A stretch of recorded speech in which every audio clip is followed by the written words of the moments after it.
Hello friends, welcome to our channel crypto with Vishal. 2021 से लेके अब तक जो लोग क्रिप्टो करेंसी में आए हैं उनके दिमाग में सबसे बड़ी चीज़ यही रहती है कि क्या ये स्कैम है, क्या कुछ होने वाला भी है आगे, क्या कुछ फ्यूचर भी है क्रिप्टो करेंसी का।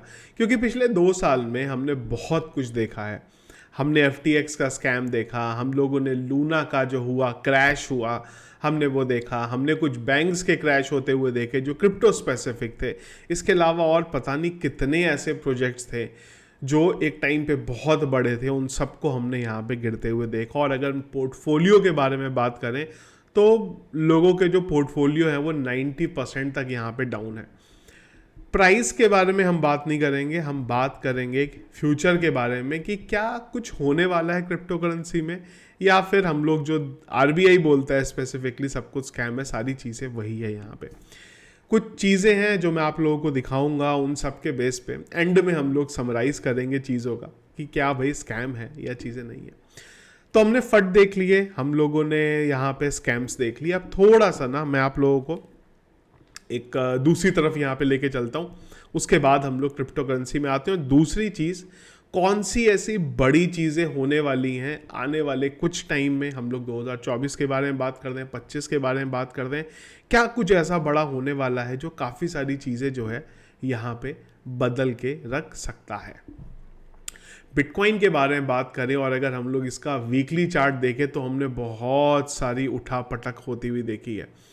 एक टाइम ऐसा भी आया कि हमने बिटकॉइन को 15,000 पे देखा। एक टाइम ऐसा भी था जब हमने बिटकॉइन को 69,000 तक जाते हुए देखा। हमने बहुत सारे क्रैश देखे, हमने बहुत सारे पंप डम का जो सिनेरियो था वो यहाँ पे देखा। अभी तक मैं बताऊँ, हम लोग अक्सर बात करते हैं बिटकॉइन क्रिप्टो करेंसी के बारे में कि बहुत ज़्यादा वॉलेटाइल रहता है मार्केट, यहाँ पे फड होते हैं बहुत ज़्यादा। तो इन्हीं चीज़ के बारे में एक छोटा सा एग्जांपल मैं आप लोगों को दिखाने वाला हूँ कि चीज़ें थोड़ी बदल रही हैं पहले से। लेकिन अगर हम अब तक बात करें, रिसेंटली एक डेटा था जिसके बेस पे अगर आप देखेंगे तो बिटकॉइन इस साल यानी कि 2023 में सबसे कम वॉलेटाइल रहा है अगर हम लोग आज तक की हिस्ट्री देखें तो।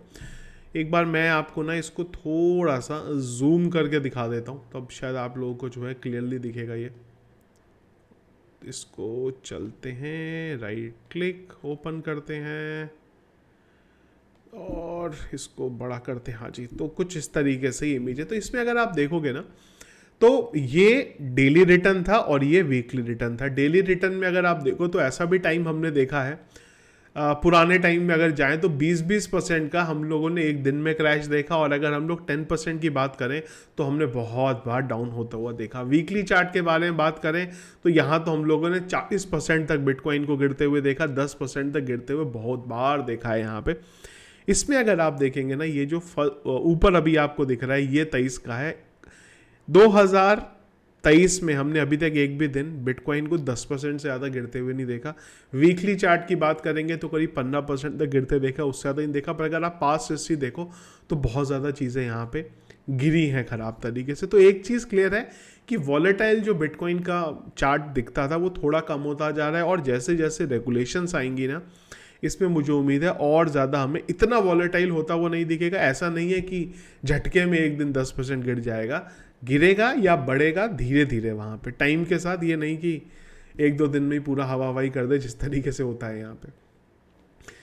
एक और चीज़ अगेन सोचने वाली बात है। देखिए ये सारी की सारी चीज़ें मुझे पता है, जिनके मैं आप लोगों को यहाँ पे नाम दिखा रहा हूँ, ये सबके सब बिजनेसमैन है। और हम लोग बोलते हैं कि जो बिजनेस करता है उसको सिर्फ अपने प्रॉफिट से मतलब होता है, दुनिया गई भाड़ में यहाँ पे। पर कोई तो रीज़न होगा यहाँ पे कि कैथे वुड, खैर 1 मिलियन बिटकॉइन का प्राइस तो नहीं मैं एक्सपेक्ट करता 2024 में, पर ऐसे लोग यहाँ पे बता रहे हैं। हम लोग JP मॉर्गन के बारे में बात कर रहे हैं, हम लोग यहाँ पे एडम बैंक के बारे में बात कर रहे हैं, टॉम ब्लू के बारे में बात करें, स्टैंडर्ड चार्टर के बारे में बात करें, या फिर हम लोग कैथी वुड जो मैंने आपको बोला बात करें। बुलिश हैं सारे के सारे अगर हम लोग लॉन्ग रन पे क्रिप्टो करेंसी की बात करते हैं। इतनी बड़ी सोचने की चीज़ है कि ब्लैक रॉक जैसी एसेट मैनेजमेंट कंपनी के CEO जो एक टाइम बोलता था कि पूरे का पूरा जो बिटकॉइन है ये स्कैम है, हमारे पास कोई ऐसा जना नहीं है। इन्वेस्टर जो कहता हो हमें बिटकॉइन में इन्वेस्ट करना है, वही जना आज की डेट में बिटकॉइन के स्पॉट ईटीएफ के बारे में बात कर रहा है। अब इस पे भी आएंगे, क्योंकि कई लोग बोलते हैं यार ये कुछ नहीं होता बिटकॉइन के स्पॉट ईटीएफ से। आप लोगों को वो भी एक इंटरेस्टिंग चीज़ यहाँ पे दिखाऊंगा। माइकल सेलर के बारे में अगर आप बात करें यहाँ पे, तो पूरे का पूरा जो एसेट है उनका वो सबसे ज़्यादा यहाँ पे बिटकॉइन ने पड़ा है। $4.12 बिलियन के एसेट उन्होंने लिए हुए। देखिए ये सब सोचने वाली चीज़ है कि ये लोग जो जिनके पास इस तरीके की टीम है, जिनके पास हाईली क्वालिफाई लोग हैं, जिनके पास ज़बरदस्त सॉफ्टवेयर है। ब्लैक रॉक के बारे में बोला जाता है कि उसका जो अलादीन सॉफ्टवेयर है उससे ज़्यादा डेटा किसी सॉफ्टवेयर के पास नहीं है जो आने वाले टाइम को भी प्रिडिक्ट कर पाता है कई बार। क्यों ये सब लोग आ रहे हैं बिटकॉइन में, क्यों ये लोग बोल रहे हैं? कैथे वुड के बारे में अगर आप बात करें, आर्क इन्वेस्ट के जो है, जैसे ही कॉइनबेस का स्टॉक गिरता है वो जाके उसे खरीद लेती है वहां पे। क्यों बिटकॉइन के बारे में वो इतना पॉजिटिव है यहाँ पे? ट्रंप के बारे में भी इवन अगर हम लोग बात करें तो एक टाइम था जब ट्रंप प्रेसिडेंट थे यूएस के, वो बोलते थे क्रिप्टो करेंसी स्कैम है, और अब जाके पता चल रहा है कि उन्होंने मैंने ट्वीट भी किया था एक ये पहले निकल के आई थी $5 लाख का, और उसके बाद कहानी ये निकल के आई 5 लाख नहीं $5 मिलियन की इनके पास क्रिप्टो करेंसी पड़ी हुई है यहाँ पे। कोई तो रीजन होगा यहाँ पे। गोल्ड के साथ अगर आप इसका कंपेयर करते हैं बिटकॉइन का, मैं आपको ये भी चार्ट एक बार थोड़ा सा जूम करके दिखाता हूं। तो ये अगर आप देखो ना, तो ये पास हिस्ट्री है 2013 से अब तक। एक टाइम था कि बिटकॉइन से आपको 0.9 ऑन्स मिलता था। फिर एक टाइम आया कि आपको एक बिटकॉइन से 11 मिलने लगे। फिर एक टाइम आया आपको एक बिटकॉइन से 34 ऑन्स का जो गोल्ड है वो यहाँ पे मिलने लगा। अभी मार्केट डाउन है तो भी ये नंबर जो है 14 तक है। तो अगर आप देखो ना, ज़्यादा भी नहीं देखो, अगर आप पिछले 10 साल में देखो तो 16% 16% नहीं 16x गोल्ड के कंपैरिजन में जो है बिटकॉइन का प्राइस बढ़ा है। और वो भी तब, कब? जब बिटकॉइन के प्राइस की अगर आप बात करें वो यहाँ पे ऑल टाइम डाउन हुई है, तब आपको ये जो चीज़ है देखने को मिली है। इसके बाद एक ना मैं यहाँ पे देख रहा था कि गोल्ड का प्राइस ना कब बढ़ा और सबसे बड़ी कहानी है क्यों बढ़ा। तो पास्ट हिस्ट्री में अगर आप जाएंगे ना, मैं आपको ये इंडिया का दिखा रहा हूँ चार्ट, अगर आप देखें ना तो इनफैक्ट हाँ ये देखेंगे ना 1991 से लेके 2002 तक अगर आप देखेंगे ना, तो गोल्ड का प्राइस एक जगह पे स्टेबल कॉइन जो हम लोग बोलते थे ना वही हो गया। अगर आप देखो ना तो 4000 की रेंज में चलता था यहाँ पे। पर अचानक से ऐसा क्या हुआ 2003 में कि गोल्ड के प्राइस ने जो रैली पकड़ी यहाँ पे 2003 में ये 5600 का था, 2014 तक ये 5850 का, या 2005 तक 7000, 2007 में 10,000, 2018 में 12,000, 19 में 14,000, 18,000, 26,000। ये हुआ क्या यहाँ पे? तो मैंने थोड़ा चीज़ों को समझने की कोशिश करी और ये गोल्ड का ऑल टाइम चार्ट है, अगर आप देखेंगे ये जगह थी जहाँ से इसने अपवर्ड मोमेंट लेना शुरू करा। और ये बात है 2003 की, और स्पेसिफिकली अगर आप देखेंगे ना मार्च से ये चीज़ें स्टार्ट हुई थी। तो कहानी आती है मार्च में ऐसा क्या हुआ था। मार्च में ऐसा हुआ था कि मार्च में गोल्ड का जो ETF आया था वो था, और उसके बाद से गोल्ड के प्राइस में एक ज़बरदस्त पंप आपको देखने को मिला था। अब आप सोचिए, हम लोग बिटकॉइन के स्पॉट ETF के बारे में बात कर रहे हैं और ब्लैक रॉक जैसे इंस्टीट्यूट उसको यहाँ पे लेके आ रहे हैं। तो आप सोचिए कि जब गोल्ड इतना बड़ा था तो क्या गोल्ड में इससे पहले इतना पोटेंशियल नहीं था?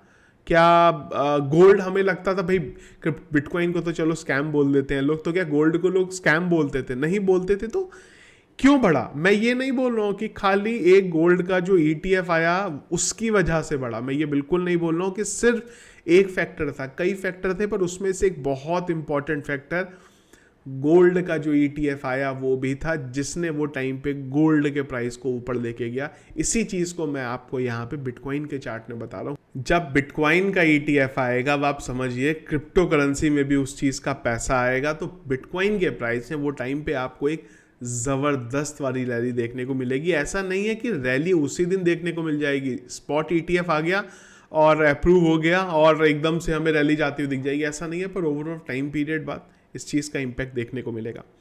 मुझे पता है, ऐसा नहीं है कि मुझे नहीं पता है कि SEC ने जितने स्पॉट ETF आए हैं बिटकॉइन के उन सबको डिले कर दिया, पर वो डिले किया है। और ये हमने 3-4 दिन पहले ही बात करी थी कि ये डिले करेगा SEC, और जो लास्ट फाइनल डेडलाइन आएगी वहाँ जाके आसार है कि अप्रूव करे। एक और चीज़ मैं आप लोगों को बताऊँ ना, मे बी थोड़ी लैंग्वेज मेरी गलत हो सकती है यहाँ पे, पर आप लोगों को जो भावनाएं हैं वो समझ में आ जाएंगी। ये जो ETF इंस्टीट्यूट लेके आ रहे हैं ना, SEC की अगर आप बात करें ना, तो इनकी लिटरली में इतनी औकात भी नहीं है कि ये उन सबको रिजेक्ट कर सके। मैं बहुत सिंपल सी चीज़ बोल रहा हूँ कि अगर आप इंडिया में आप सोचिए कि अगर अंबानी अडानी ये सब कुछ एक प्लान लेके आ रहे हैं इंडिया में, आपको लगता है कोई भी जना ऐसा हो सकता है जो उसको रिजेक्ट करे? अगर हम लोग इंडिया की बात करें तो आधी चीज़ें ही उन सब से चल रही हैं। उससे भी ज़्यादा पावरफुल ये लोग हैं जो अपने ETF वहाँ पे लेके आ रहे हैं, जिनके पास्ट रिकॉर्ड देखेंगे तो वो इस तरीके से हैं कि वो पूरी की पूरी कंट्री को उड़ा के रख सकते हैं। वो एसेट मैनेजमेंट इंस्टीट्यूट हैं ये जो लेके आ रहे हैं, और उनका ETF मुझे पर्सनली नहीं लगता कि इतना बड़ा, या तो कोई डिजास्टर रीजन आए या कुछ इतना बड़ा कांड हो जाए तो वो अलग बात है फ्यूचर में। अदरवाइज इनके ETF को ना बोल पाना SEC के लिए भी बहुत बड़ी बात होगी अगर SEC ऐसा करता भी है तो। इसके अलावा अगर हम लोग बात करें तो 4 चीज़ें हैं बेसिकली जो मुझे लगता है बहुत इंपॉर्टेंट रहने वाली है 2024 में। पहला रहेगा ETF हाविंग होने वाली है, वो इम्पॉर्टेंट है। एडॉप्शन जिस तरीके से चल रहा है क्रिप्टो करेंसी का, जिस तरीके से ये बड़े बड़े इंस्टीट्यूट आगे आ रहे हैं, अपनी होल्डिंग दिखा रहे हैं, और जब ये होल्डिंग बताएंगे, आप समझिए कि अगर आज ब्लैक रॉक ये ऑफिशियली अनाउंस कर दे कि हमने भाई बिटकॉइन खरीद लिए हैं, यहाँ पे आप देखिए ये प्राइस किस तरीके से रॉकेट बनता है, वो ऊपर चला जाएगा। खैर ब्लैक रॉक बोलेगा नहीं ऐसा जब तक उसको वो अपना प्रॉफिट वहाँ पे नहीं दिख रहा होगा। इसके अलावा रेगुलेशन बहुत इंपॉर्टेंट रहेगा 24 में। काफ़ी हद तक मुझे लगता है चीज़ें हमारे सामने आ जाएंगी, तो इस तरीके के जो मैनिपुलेशन होते थे वो थोड़े कम हो जाएंगे। ऐसा नहीं है कि 100% खत्म हो जाएंगे, पर हाँ थोड़े कम वहाँ पे हो जाएंगे। तो इन शॉर्ट सारी चीज़ों को अगर समराइज करें, क्या क्रिप्टो करेंसी स्कैम है, क्या हम लोग ये जो चार्ट देखते हुए आ रहे हैं इसमें हम लोगों ने पंप और डंप्स होते हुए देखे। देखिए इसमें ना मेरा मानना है कि एक बहुत इंपॉर्टेंट फैक्टर भी इंपॉर्टेंट रहा है, वो रहा है यहाँ पे एजुकेशन का। जो पोर्टफोलियो डाउन है उसमें एक एजुकेशन भी बहुत इंपॉर्टेंट चीज़ें रही हैं। कई यूज़र्स ऐसे हैं, कई जो जिनके पोर्टफोलियो हैं उसमें इस तरीके के प्रोजेक्ट हैं, उसमें इस तरीके के टोकन हैं जो अब 80% 90% यहाँ पे डाउन है।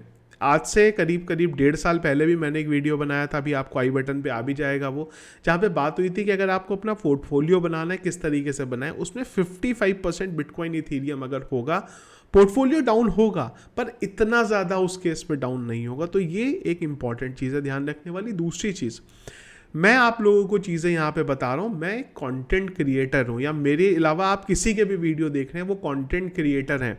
आपको अपनी रिसर्च करनी बहुत ज़्यादा ज़रूरी है।